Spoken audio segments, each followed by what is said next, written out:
प्यारे बच्चों ये क्या है, एक्सरसाइज 1.1 का क्वेश्चन नंबर 3 है। और प्यारे बच्चों बुक के अंदर जो एग्जाम्पल नंबर 4 दे रखा है वह क्वेश्चन नंबर 3 और एग्जाम्पल नंबर 4 बिल्कुल सेम प्रोसेस से आपको करने हैं। तो क्वेश्चन नंबर 3 हम आपको करके दिखा रहे हैं, एग्जाम्पल नंबर 4 आप खुद सॉल्व करेंगे।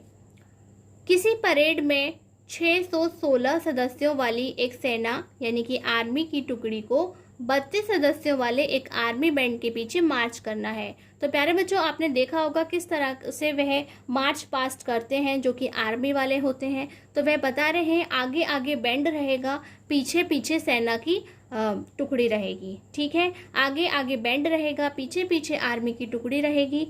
दोनों समूहों को समान संख्या वाले स्तंभों में मार्च करना है, यानी कि दोनों ही बैंड और जो परेड में जो सदस्य हैं आर्मी के वह कैसे हैं, बराबर स्तंभ बनाएंगे। स्तंभ यानी कि कॉलम। कॉलम किस तरह से कि कुछ यहाँ खड़े होंगे लाइन बना करके, कुछ यहाँ खड़े होंगे, कुछ लाइन बना के यहाँ खड़े होंगे। तो ये जो एक एक लाइन है, एक एक कॉलम है, उसके अंदर क्या होनी चाहिए, समान संख्या होनी चाहिए। क्या होनी चाहिए, दोनों समूहों को समान संख्या वाले स्तंभों में खड़ा होना है। यानी कि यहाँ पे कितने कॉलम्स हैं यहाँ पर आपको देख करके बताना है कि वो ये 2 कॉलम्स में खड़े होंगे, 1 2 3 कॉलम्स में खड़े होंगे, 1 2 3 4 कॉलम्स में खड़े होंगे। इस तरीके से आपको देखना है।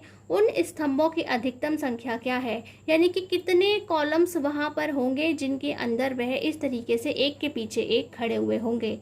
ये क्या है, ये जो पेन है आपको एक कॉलम की तरह समझना है, जिसके अंदर क्या है, बहुत सारे एक के पीछे एक खड़े हुए हैं। आगे आर्मी के बैंड हैं और पीछे आर्मी के टुकड़ी है। ठीक है, उसी तरह से ये एक दूसरा कॉलम है जिसमें आगे आर्मी का बैंड है और पीछे आर्मी की टुकड़ी है। तो आपको काउंट करके बताने हैं कि कितने बैंड, कितने कॉलम यानी कि कितने स्तंभ वहां पर होने चाहिए जिसमें वे खड़े होंगे।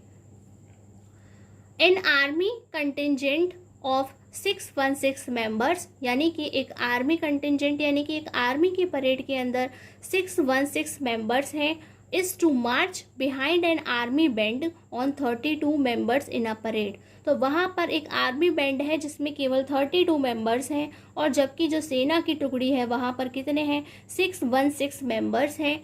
The 2 groups are to the march in the same number of columns, और उन दोनों को ही क्या करना है, मार्च करना है, लेकिन इनके कॉलम्स सेम होने चाहिए। एक बहुत कम संख्या में है और एक बहुत बड़ी संख्या में है। What is the maximum number of columns in which they are march, they can march, यानी कि वहां पे कितने कॉलम्स में उन्हें खड़ा किया जाए। यानी कि एक ही कॉलम के अंदर बैंड भी होगा और आर्मी की टुकड़ी भी होगी। ठीक है, और दूसरे बैंड के और दूसरे कॉलम में भी इसी तरह से खड़े होंगे, तीसरे में भी, चौथे में भी। आपको बताना है कितने सारे कॉलम्स वहां पर इस तरीके से होने चाहिए। तो प्यारे बच्चों इस तरह से जब भी हमें किसी कॉलम को फाइंड करना होता है कि कितने कॉलम्स होने चाहिए, कितने ज़्यादा से ज़्यादा नंबर्स होने चाहिए, मैक्सिमम जो अमाउंट पूछा जाता है वह हमेशा HCF फाइंड करने से हमें पता चलता है। तो अब हम इसे आपको सॉल्व करना सिखाते हैं। तो प्यारे बच्चों हम क्या करेंगे, 32 से 616 को डिवाइड करेंगे, यानी कि उसका भाग करेंगे। तो सबसे पहले कितने टाइम्स जाती है, तो प्यारे बच्चों आपको 32 का टेबल बनाना होगा जिससे आपको पता चल जाए। तो सबसे पहले ये 19 टाइम्स डिवाइड होती है। कितना, 19 टाइम्स डिवाइड होती है। किस तरीके से, पहले हम 1 टाइम्स के लिए पढ़ेंगे तो क्या आएगा, 32। और जब हम इसे डिवाइड करते हैं तो यहाँ पे क्या बचता है, ये 9 और 2। नेक्स्ट डिजिट क्या है हमारी, 6। जब हम इसे नेक्स्ट पढ़ेंगे तो ये 9 टाइम्स जाती है, यानी कि 288 टाइम्स। और जब हम इसे डिवाइड करते हैं तो हमें क्या बचता है, 8 यहाँ से बच जाता है। और फिर वापस से हम क्या करेंगे, 32। अपने 32 को हम फिर से वापस यहाँ पे लिखेंगे। जब हम 8 के टेबल 32 के लिए पढ़ेंगे तो कितनी बार जाती है, 4 बार, 4 टाइम्स वह जाती है। और यहाँ पे रिमाइंडर 0 बच जाता है, यानी कि ये इतनी जल्दी ही सॉल्व हो जाता है। तो आपने देखा कि यहाँ पे क्या आया है, 8 टाइम्स, यानी कि यहाँ पर 8 का टेबल था जो हमने लास्ट टाइम यूज़ किया है। तो आप इसे सिर्फ इतना लिख करके नहीं छोड़ सकते, आपको मार्क्स नहीं मिलेंगे। आपको क्या करना है, आपको पूरा प्रोसीजर में लिख करके इसे दिखाना है। तो आप लिखेंगे यहाँ पर, by applying Euclid's division lemma. और हिंदी में लिखेंगे यूक्लिड विभाजन प्रमेयिका का प्रयोग करने पर। तो हम उसे क्या लिखते हैं, a is equal to B Q plus R. अब यहाँ पे हमें वैल्यूज़ को पुट करते जाना है और स्टेप्स की फॉर्म में लिखना है। तो हम क्या लिखेंगे, स्टेप 1,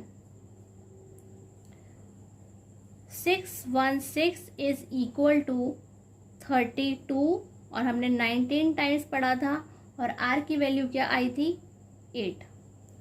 स्टेप 2 क्या है यहाँ पर, स्टेप 2 यहाँ पर हमने 32 के लिए पढ़ा था और 8 की टेबल यूज़ करी थी, 4 टाइम्स बह गया था और r की वैल्यू 0 थी हमारे पास। यानी कि यहाँ पे ये 2 स्टेप्स में ही क्वेश्चन कंप्लीट हो जाता है। और यहाँ से आपको पता चल गया कि इसका जो HCF है क्या है, 8 है। तो जो हमारा HCF होगा वही क्या होगा, नंबर ऑफ कॉलम्स होंगे। तो आपको आंसर क्या लिखना है, the maximum number of columns is 8। तो वहाँ पर 8 कॉलम्स होंगे जिसके अंदर क्या होगा, आर्मी की जो परेड का बैंड है वो आगे खड़ा होगा और जो मेंबर्स हैं वह पीछे खड़े होंगे। हिंदी में हम क्या लिखेंगे, अधिकतम स्तंभों की संख्या 8 है। यही हमारा आंसर है। आज की क्लास में बस इतना ही। नमस्कार, धन्यवाद।